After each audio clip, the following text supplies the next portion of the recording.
Hello students, welcome to history insight YouTube channel. তো আজকে 18ই ফেব্রুয়ারি ঠিক সকাল 7:15 আমি এসে গেছি আবার তোমাদের সঙ্গে এই কারেন্ট অ্যাফেয়ার্স এর ক্লাস নিয়ে। তো চলো স্টুডেন্টস, আমরা শুরু করছি কারেন্ট অ্যাফেয়ার্স এর ক্লাস।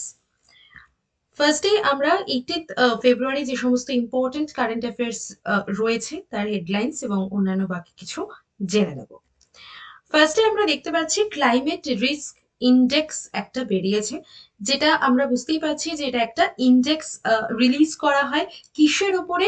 ক্লাইমেটের ওপরে। ঠিক আছে, কতটা ক্লাইমেট রিস্ক পজিশনে রয়েছে তার উপরে, মানে কতটা ক্ষতিগ্রস্ত হওয়ার চান্স রয়েছে তার উপর একটা ইন্ডেক্স বের করা হয়।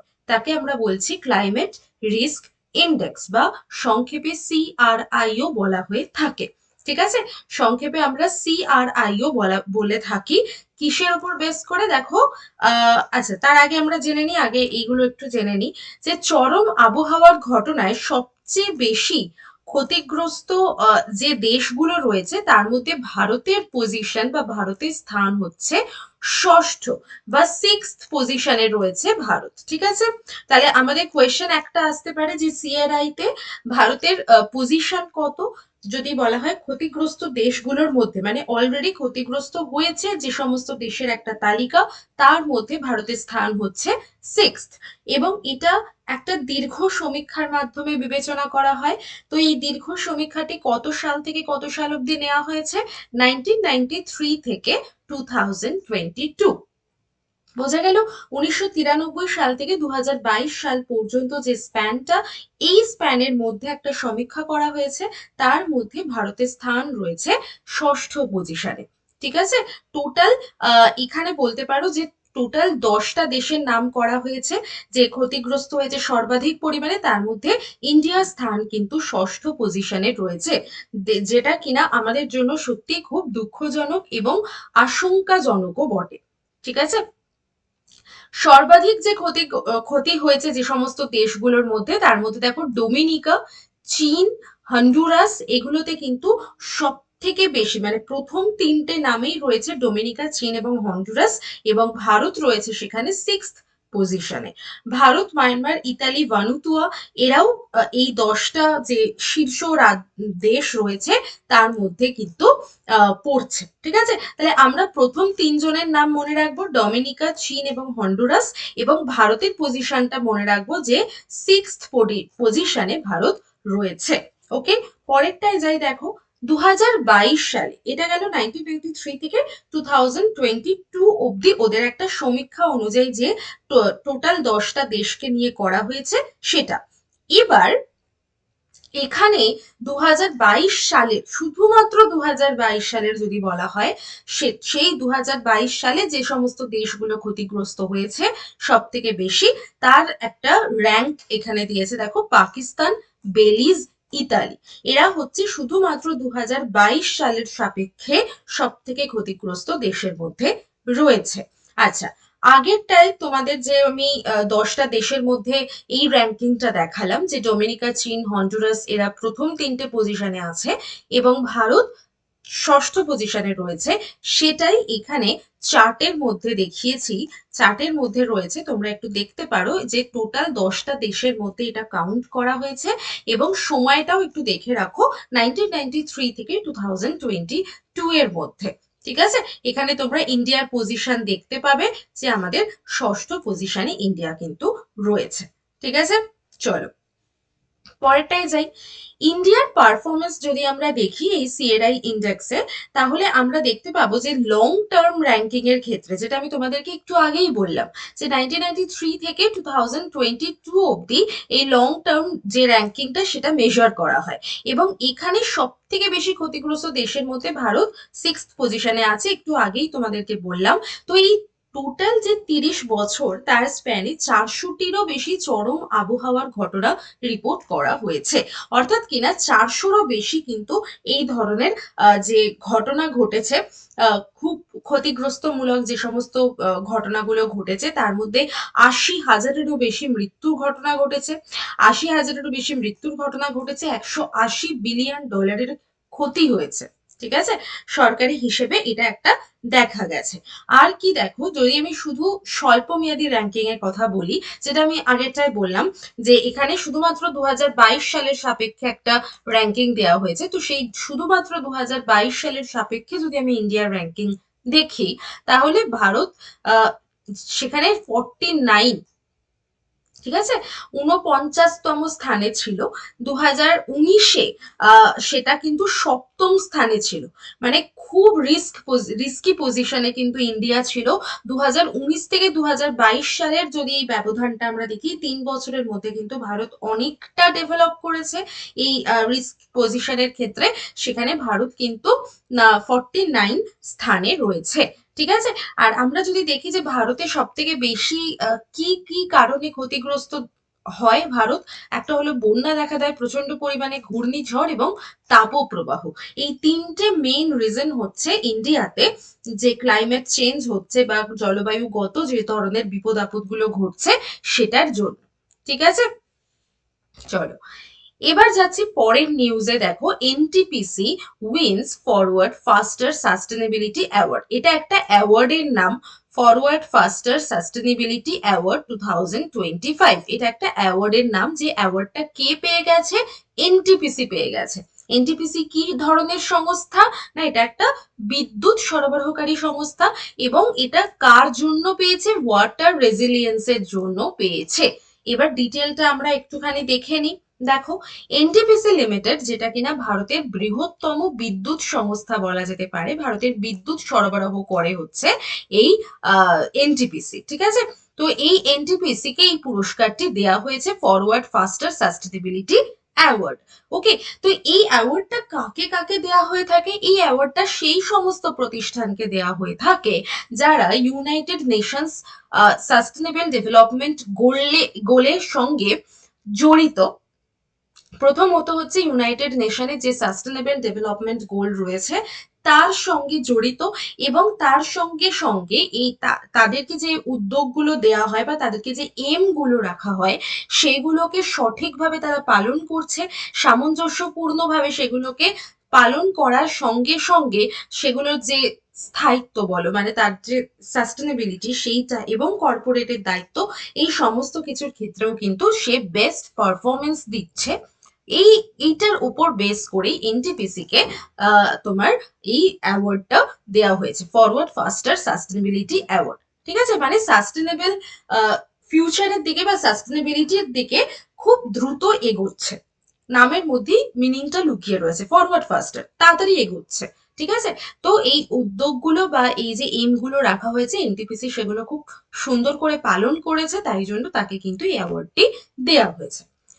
চলে যাচ্ছি পরের নিউজে। আচ্ছা, পরের নিউজে যাওয়ার আগে শুধু এইটুকু একটুখানি খেয়াল রাখো, এটা খুব একটা বেশি ইম্পর্টেন্ট না, বাট জাস্ট যদি এসএসসির জন্য একটুখানি আমাদের কাছে ইম্পর্টেন্ট হয়ে যায়, জাস্ট এসএসসির জন্য। ঠিক আছে, এটা একটু দেখে রাখো। এটা হচ্ছে, দেখো, উন্নত বর্জ্য জল শোধনাগার কথা বলা হচ্ছে। অর্থাৎ যে ধরনের বর্জ্য পদার্থ আমাদের জলে গিয়ে মিশছে সেই জলটাকে কেমন করে শোধন করা হচ্ছে, তো এই সমস্ত কিছু এর মধ্যে পড়ছে। ঠিক আছে, তো তারা এইটার দিক থেকেও একটা খুব নজর কাড়া একটা পদক্ষেপ তারা নিয়েছে, একটা উদ্যোগ নিয়েছে, যে তারা কিন্তু এই জল শোধন করছে। 2 নম্বর পয়েন্টে দেখো কি বলেছে, আরজিপিপিএল। আরজিপিপিএল এর ফুল মানে পুরো নামটা যদি আমরা জানতে চাই, তাহলে Ratnagiri gas and power private limited plant. ঠিক আছে, এটা একটা প্লান্ট হচ্ছে যেখানে তারা সুইট ওয়াটার সাপ্লাই করেছে, মিষ্টি জল সাপ্লাই করেছে। 100% মিষ্টি জলের সাপ্লাই কিন্তু তারা দিয়েছে, এবং সেটা সম্পূর্ণভাবে সেলফ সাফিসিয়েন্সি, মানে সম্পূর্ণ স্বয়ং সম্পূর্ণ। ঠিক আছে, মানে নিজের থেকে তারা এই এই কাজটা করেছে।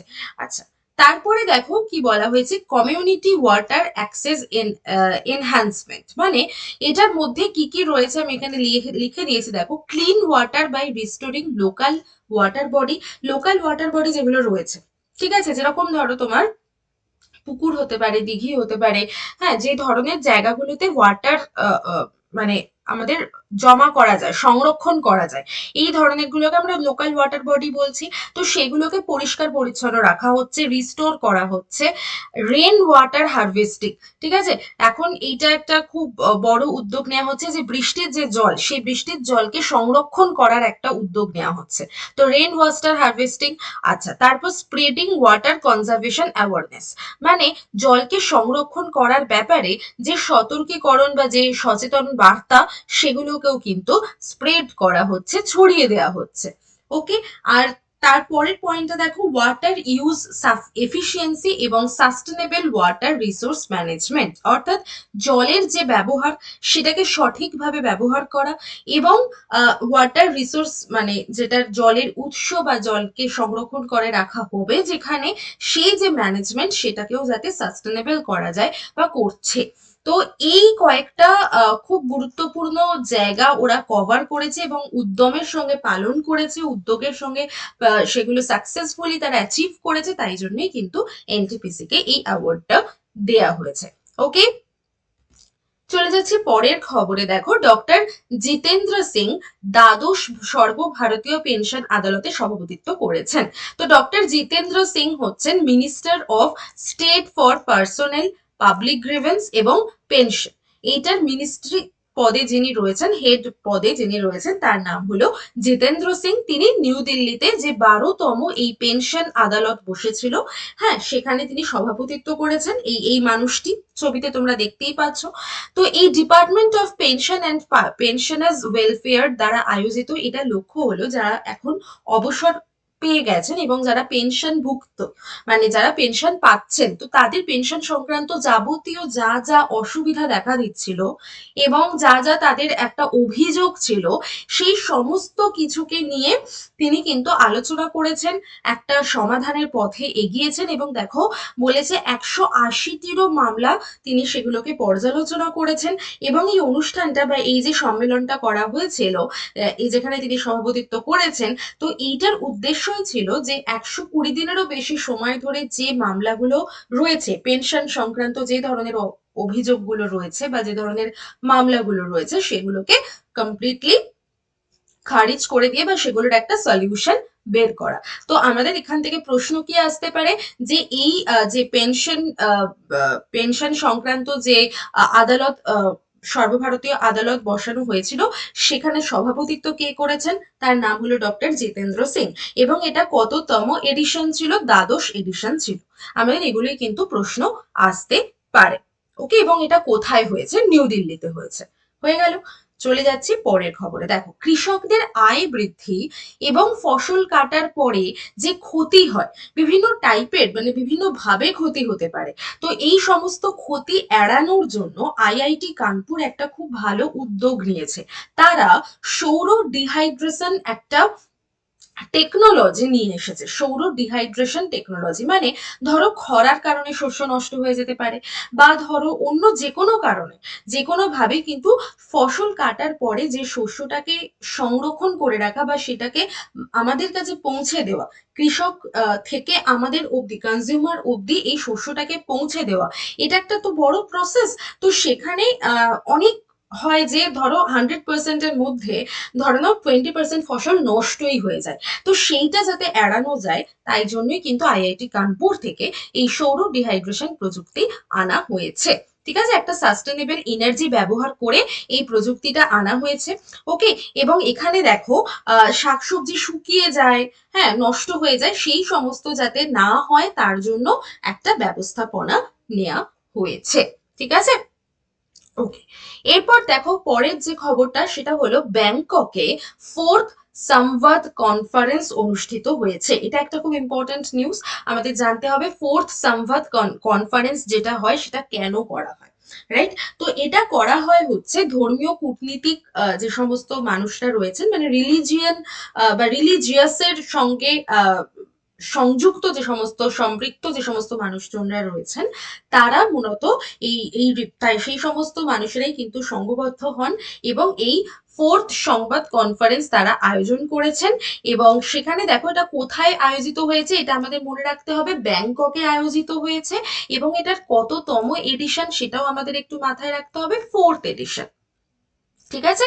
তো এইটার যে তোমার এটা হচ্ছে গ্লোবাল হিন্দু এবং বুদ্ধিস্ট ইনিশিয়েটিভ কিন্তু রয়েছে, ঠিক আছে। হিন্দু এবং বুদ্ধিস্ট ইনিশিয়েটিভ এখানে রয়েছে।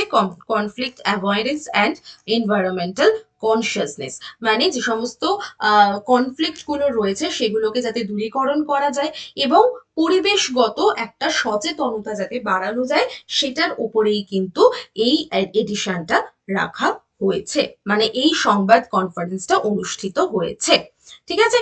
তো আজকে আহ, জাপানের আজকে আমরা এটার ফোর্থ এডিশন দেখছি, তাই তো। কিন্তু এটা শুরু হয়েছিল দেখো 2015 সালে।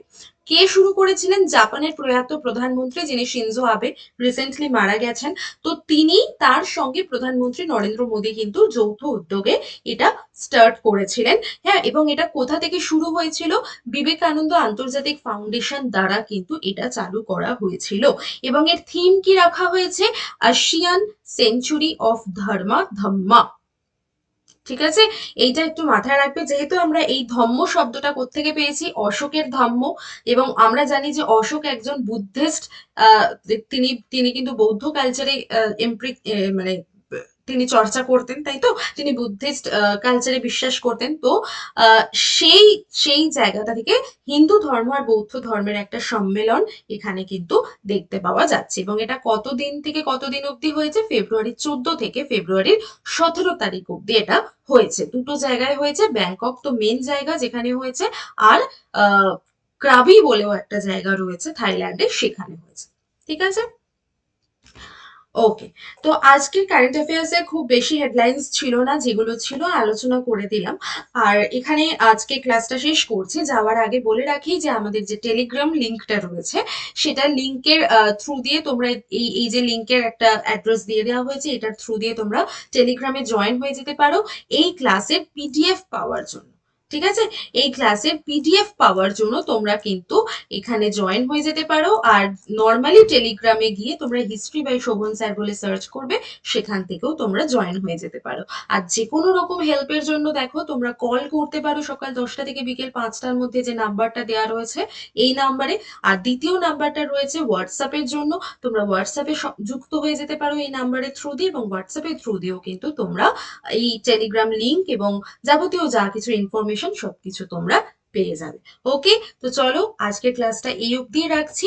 সকলকে অনেক থ্যাংক ইউ।